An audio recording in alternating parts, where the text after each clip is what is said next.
Once upon a time, there were two kingdoms that were the worst of neighbors. So vast was the discord between them that it was said only a great hero or a terrible villain might bring them together. In one kingdom lived folk like you and me, with a vain and greedy king to rule over them.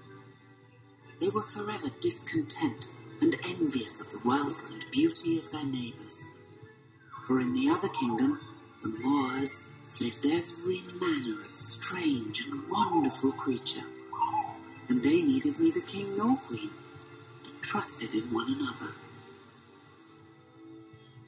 In a great tree on a great cliff in the moors lived one such spirit.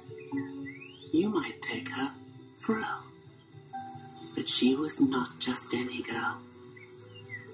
She was a fairy.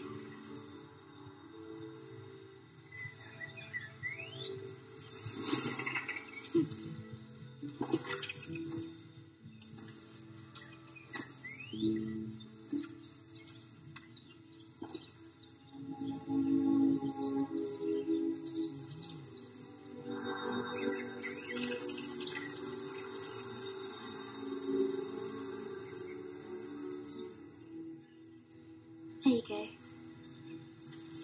And her name was Maleficent.